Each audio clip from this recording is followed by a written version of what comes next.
श्रीमद् भगवद गीता में भी यही उल्लेख, यदा यदा हि धर्मस्य ग्लानिर्भवति भारत अभ्युत्थानम अधर्मस्य तदात्मानं सृजाम्यहम्।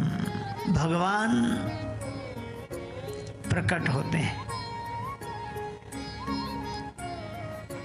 एक बार ऐसे सोचो, भगवान एक छत पर खड़े थे और उस मकान की दीवार से सीढ़ी लगी थी।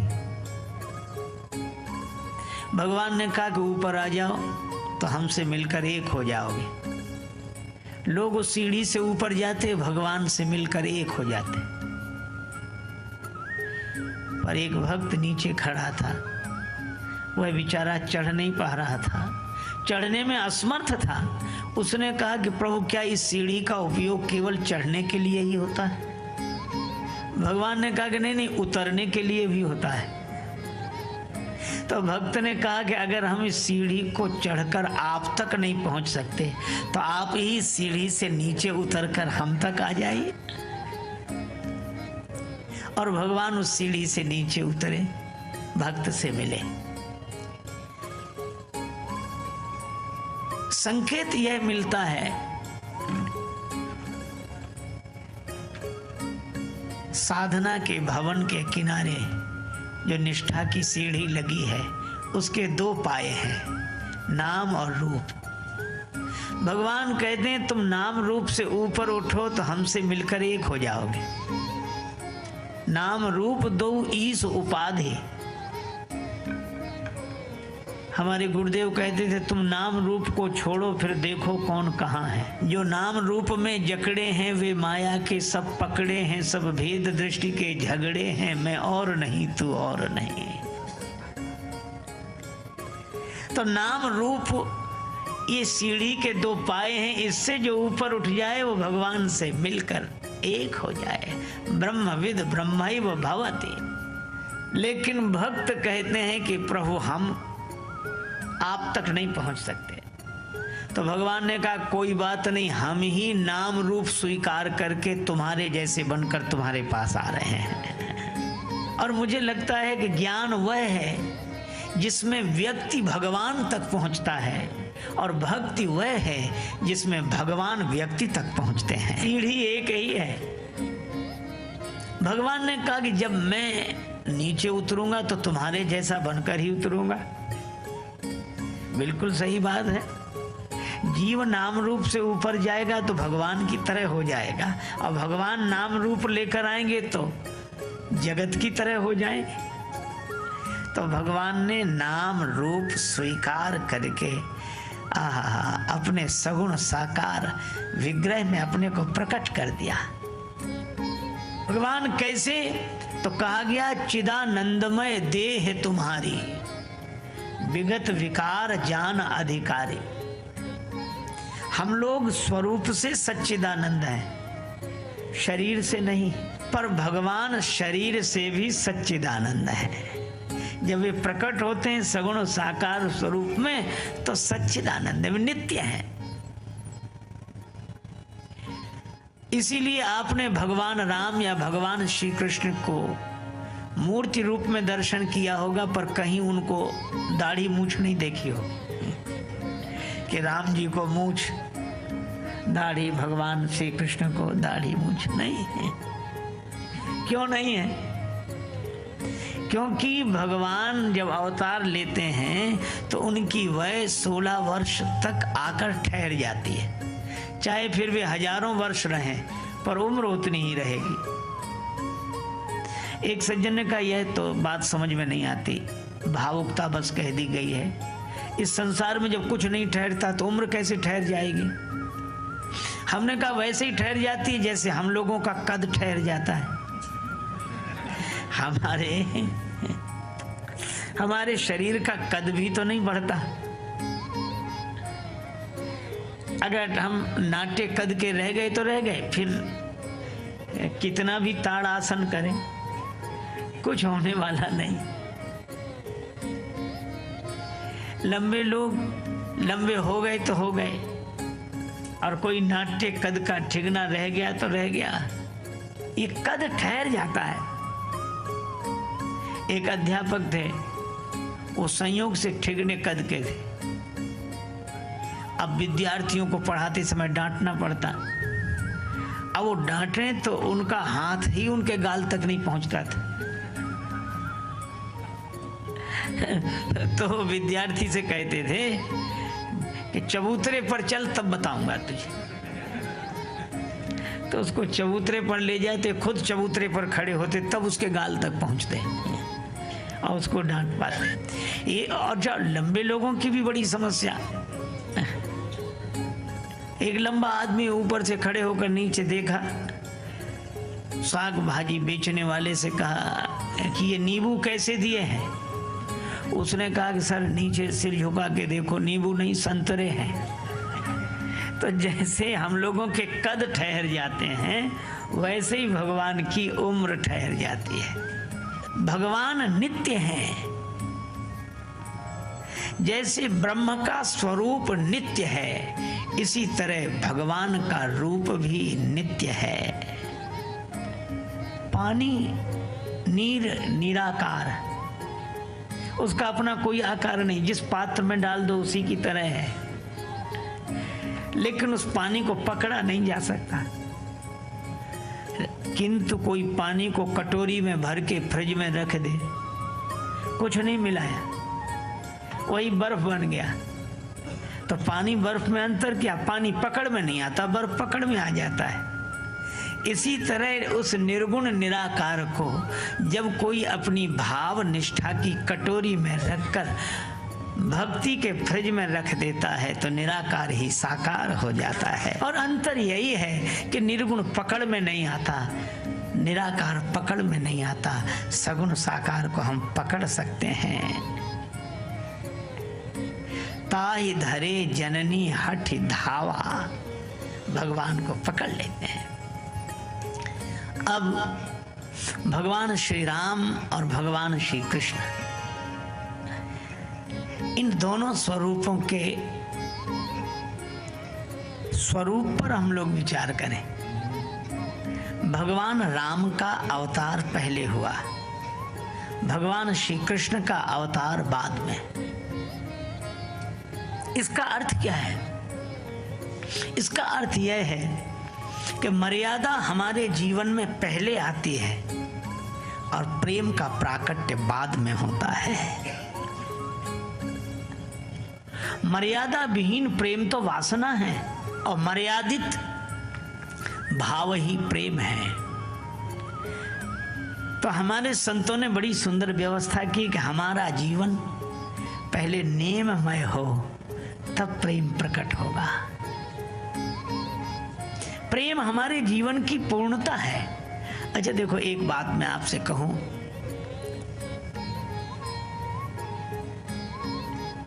नदी दो तट छोड़ दे, बिखर जाए तो तालाब बन जाएगी। दिखेगी तो बड़ी, पर पहुंचेगी कहीं नहीं। तालाब बनकर, झील बनकर नदी बड़ी दिखाई देगी, पर पहुंचेगी कहीं नहीं। पर वही नदी दो तटों को स्वीकार कर लेती है, ससीम हो जाती है। अगर ससीम होकर फिर वो बिखरती नहीं, बहती है, दो तटों के बीच में बहती है और बहकर ससीम तटों में बहती हुई असीम सागर तक पहुंच जाती है। इसका अर्थ यह है कि ससीम हुए बिना हम असीम तक पहुंच ही नहीं सकते। यद्यपि तट भी छोड़ना पड़ेंगे, और छोड़ना नहीं पड़ेंगे, छूट जाएंगे। सागर मिलेगा तो तट छूट जाएंगे। एक बड़ी सीधी सी बात है, हम लोग तट का ही हठ बांध लेते हैं मन में। इसी तरह जो विधि निषेध के दो तटों के बीच में बहने लगता है, मर्यादा के अनुसार चलने लगता है, वह एक दिन प्रेम समुद्र में अपनी जीवन सरिता को विलीन करके असीम का आस्वादन प्राप्त करता है। अब भगवान राम मर्यादा पुरुषोत्तम है। आप देखें, इनके प्राकट्य की परंपरा ही मर्यादा की। एक बार एक डॉक्टर ने कहा कि हल्का भोजन किया करो और दवा करो, परहेज करो, ठीक हो जाओ। और रास्ते में चला, सोचने लगा हल्का भोजन किया, हल्का। अब उसने अकल लगाई कि मिट्टी से हल्का पानी है, मिट्टी नीचे बैठ जाती, पानी ऊपर उठ जाता, मिट्टी के ऊपर रहता पानी, पानी हल्का है। फिर सोचने लगा कि पानी के ऊपर घी तेल डाल दो, तो पानी के ऊपर तैरता है घी तेल, तो पानी से हल्का घी तेल, और फिर घी तेल में जो सिके पूड़ी पराठा वो उससे भी हल्का। अब बोलो ऐसा हल्का भोजन करे।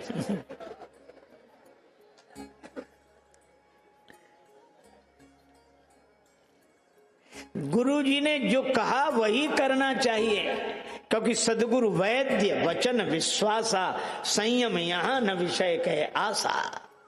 कभी आपने सोचा कि हमारे जीवन की काली मां क्या है? अच्छा, आप ऐसे सोचें, आपने एक शब्द सुना होगा काला धन,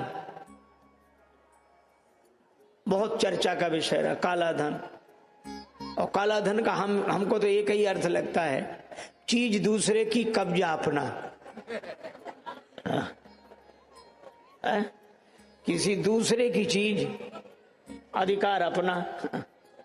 और हमें लगता है कि हमारे जीवन की सबसे बड़ी कालिमा यही है। शरीर किसका? भगवान का। संसार किसका? भगवान का। अरे और तो और श्वास भी हमारी नहीं, यह भी भगवान की है ना, लेकिन कब्जा हमारा। जब तक हमारी श्वास चल रही है, हमें लगे भले ही कि हमारी श्वास है पर हमारी नहीं है। अगर श्वास हमारी होती तो जब मन होता तब लेते, नहीं मन होता नहीं लेते। और इतवार को तो लेते ही नहीं कि आज छुट्टी का दिन है, आज तो न लें। और कोई कहता तो हम यही कहते कि हमारी सांस ले न ले, तुम कौन हो? तो श्वास भी हमारी नहीं, सब कुछ भगवान का है। और हम मंदिर में कहते भी हैं, तन मन धन सब तेरा, स्वामी सब कुछ है तेरा, तेरा तेरे अर्पण क्या लागे मेरा। ओम जय जगदीश हरे, जय जगदीश हरे, स्वामी जय जगदीश हरे।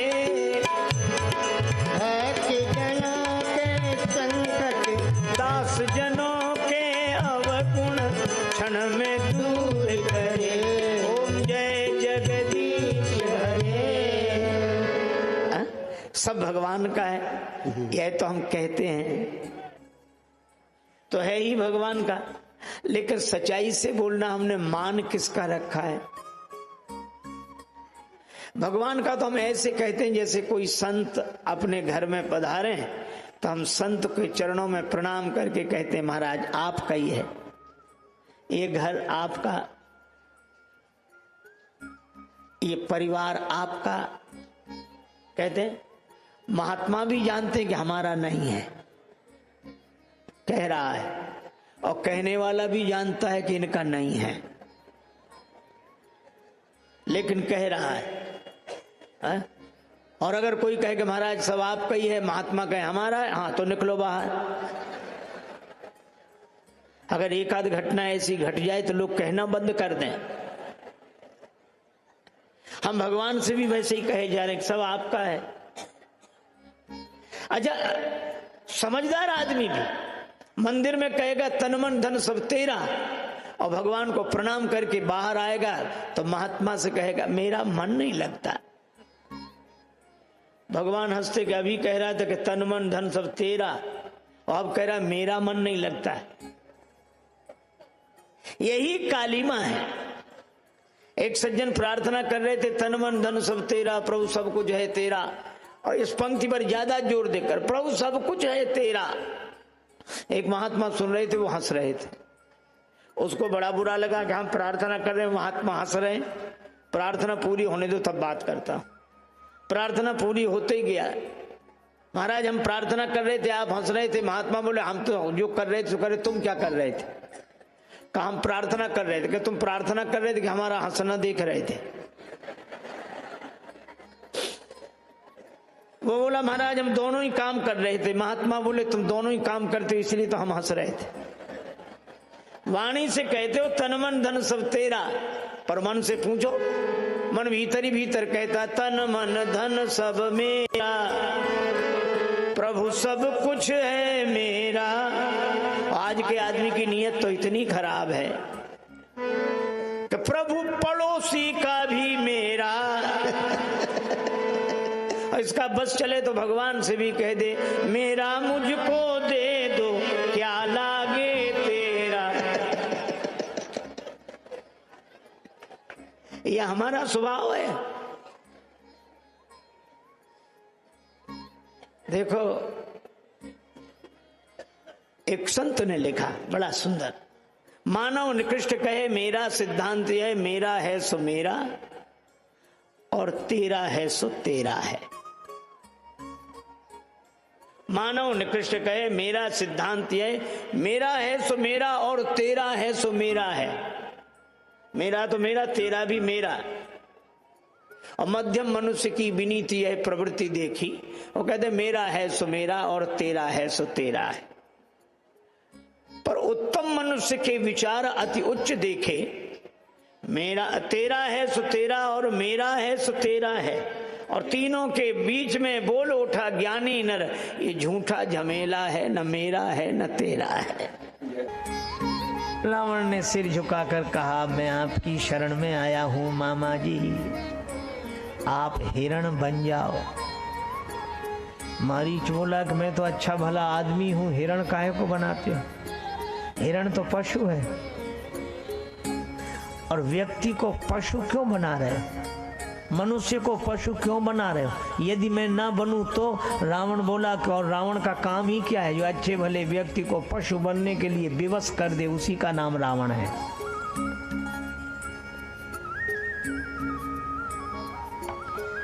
तो मैं हिरण क्यों बनूं? ना बनूं तो? रावण ने कहा मैं मार मार के बनाऊंगा। बनो, या तो चरण पकड़ने से बनो, नहीं गर्दन पकड़कर तो मैं बना दूंगा हिरण। अच्छा हम हिरण क्यों बने? रावण बोला हमें हरण करना है इसलिए तुम हिरण बनो।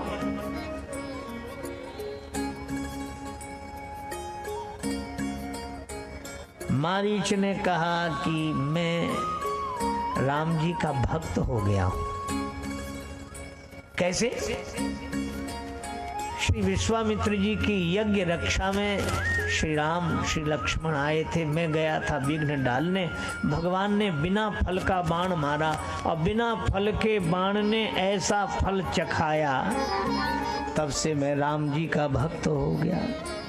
मुझे सर्वत्र राम जी ही दिखाई देते हैं, बस मैं राम जी का भक्त। रावण समझ गया जो किसी कारण से भक्त बना है, कारण मिटते ही भक्त नहीं रहेगा।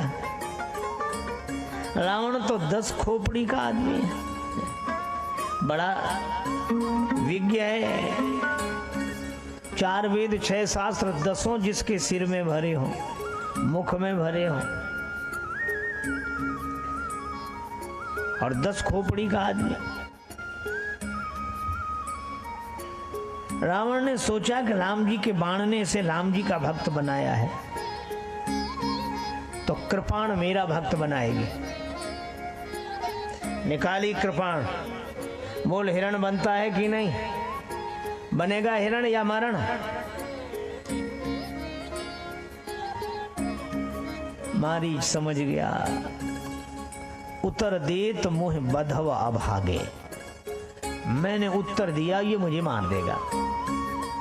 कस न मरो रघुपति सर लागे। और ये बधव शब्द बड़ा अच्छा है। उत्तर देत मुँह बधव, बधव उधर इधर से पढ़ो तो बधव, और उधर से पढ़ो तो बधव, दोनों तरफ से बधव।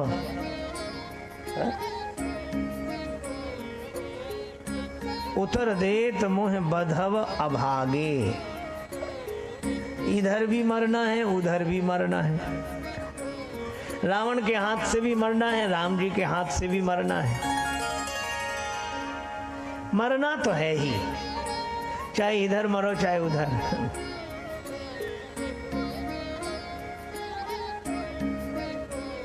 ये तो मृत्यु लोक है।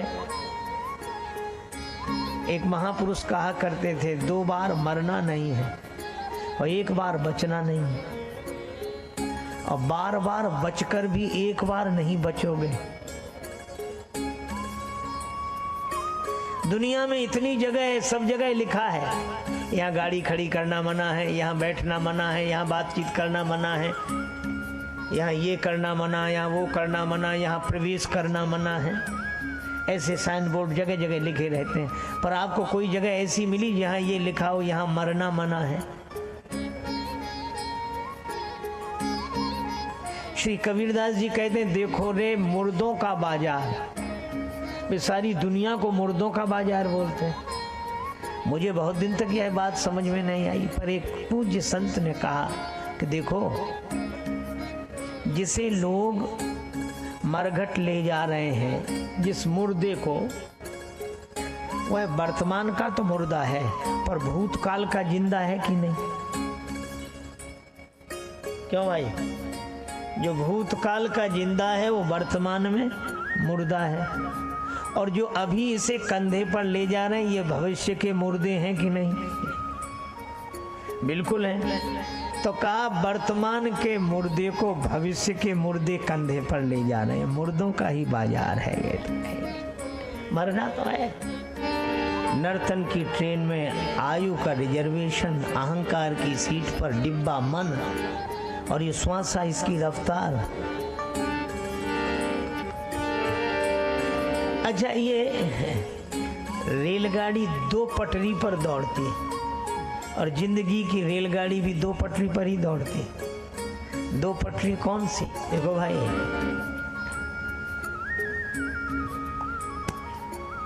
सवारी कर चुके हैं, सफर कर रहे हैं, उतरने की बारी है, उसी की तैयारी है। सवारी की गर्भाधान में, सफर किया मकान और दुकान में, उतरना है शमशान में, उसी की तैयारी। हमें इस ट्रेन में बैठकर सबसे पहला स्टेशन कौन मिला? अब अपनी मृत्यु को सुंदर बनाएं, मृत्यु को सुंदर बनाएं। जन्म हुआ ही इसीलिए है ताकि मृत्यु अच्छी हो जाए।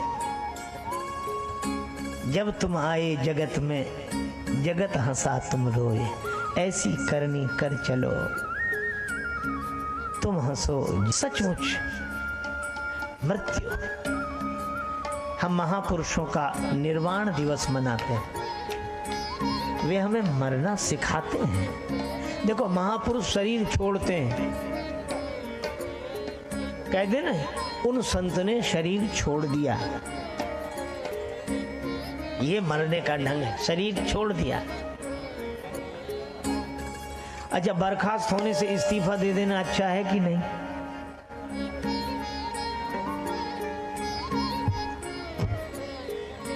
मौत कान पकड़ के हमें बर्खास्त करे, उसके पहले ही हम छोड़ दें। देखो, महात्मा शरीर छोड़ते हैं, हम लोग छोड़ते नहीं, हमसे तो छुड़ा लिया जाता है, रोते गाते रह जाते हैं। मौत कान पकड़ के तमाचा मारती, शरीर छुड़ा लेते। बहुत दिन जल रहेंगे, पर जो शरीर छोड़ सके। मारीच ने भी सोचा कि मरना समस्या का समाधान नहीं है। एक ने कहा कि इतने थक गए, जी में आता है कि अब तो मर जाएंगे। किसी ने कहा फिर मरते क्यों नहीं हो? कहा मर के भी चैन ना पाया तो किधर जाएंगे। मरना समस्या का समाधान नहीं है। ऐसा किस काम का मरना? फिर मरना, फिर मरना। पुनरपि जननम पुनरपि मरणम पुनरपि जननी जठरे शयनम, ये संसारे खलु दुस्तारे, कृपया पारे पाहि मुरारे, भज गोविंदम गोविंदम भज मूढ़ मते। भगवान शंकराचार्य कहते हैं, बार बार जन्म, बार बार मरण, यह कोई जीवन है? अहबाब क्या कहें, कारे नुमाया कर गए, कॉलेज गए, बीए किया, पेंशन मिली और मर गए। ये जिंदगी है? जिंदगी में जिंदगी का राज पाना चाहिए, जिंदगी में जिंदगी को मुस्कुराना चाहिए, और जिंदगी में जिंदगी की शर्त अगर पूरी न हो तो जिंदगी को जिंदगी से रूठ जाना चाहिए।